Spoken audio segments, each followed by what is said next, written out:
تو جب انہوں نے غار میں جا کے پناہ لی تو کیا ہوا؟ فَضَرَبْنَا عَلَىٰ آذَانِهِمْ، تھپک دیا ہم نے ان کے کانوں پر. ضرب کا لفظی معنی ہوتا ہے مارنا، لیکن یہاں مراد ہے تھپکنا. جیسے مائیں بچوں کو سلاتے وقت کیا کرتی، کانوں کے پاس یا سر کے پاس تھپکیاں دیتی، اس سے کیا ہوتا ہے وہ جلدی سو جاتے ہیں. فَضَرَبْنَا عَلَىٰ آذَانِهِمْ، تو ہم نے ان کے کانوں پر مارا، یعنی تھپکی ماری یا ایسا پردہ ڈالا کہ وہ سو گئے. فِی الْکَہْفِ، غار میں، سنین عددا، کئی سال.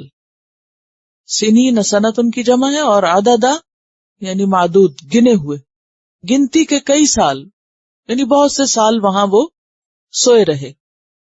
آیت 25 میں اسی صورت کی آتا ہے وَلَبِثُوا فِی کَہْفِهِمْ 300 سنین وازدادوا 9. وہ کئی سال کتنے تھے؟ 309، اور وہ ٹھہرے اپنے غار میں 300 سال، اور بڑھا لیے انہوں نے 9، یعنی 309 تقریباً.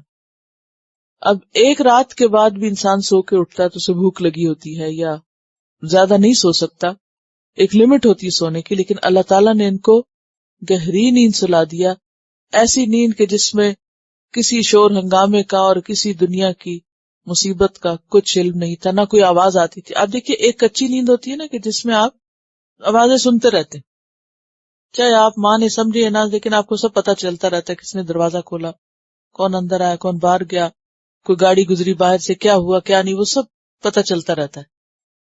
لیکن یہاں کیا ہے، ہم نے ایسا سلایا کہ ان کو کچھ بھی پتا نہیں تھا، بالکل کٹ آف کر دیا، یعنی گہری نیند سلا دیا. اور پھر وہ 300 سال تک سوئے رہے. ہے نا حیرت کی بات. تو اللہ تعالیٰ فرماتے ہیں ام حسبت ان اصحاب الکہف والرقیم کانوا من آیاتنا عجبا. یہ ہاں ہے حیرت کی بات، لیکن اس سے زیادہ حیرت کی بات ہے کہ اللہ نے یہ آسمان بنایا اور زمین بنائی، اور زمین پر طرح طرح کی زینت کی چیزیں بنائی، اور پھر ان سب کو ایک دن ختم کر کے خاک کر دے گا. تو جو رب وہ سب کر سکتا ہے، وہ رب یہ نہیں کر سکتا کہ کچھ لوگوں کو 300 سال تک سلا کے پھر اٹھا دے. سوال کے انداز میں بات اس لیے شروع کی گئی، یا یہ انداز اس لیے اختیار کیا گیا کہ بہت سے لوگ اس قسم کے واقعات کو سن اور پڑھ کر مانتے نہیں، ان کی عقل میں نہیں سماتا، کیونکہ وہ عقل پرست لوگ ہوتے ہیں. وہ کہتے ہیں یہ کیسے پاسبل ہے، یہ ممکن ہی نہیں کہ کوئی شخص اتنا سو سکے. وہ کیسے نہیں سو سکتا؟ اللہ جس کو چاہے سلائے، جس کو چاہے اٹھائے.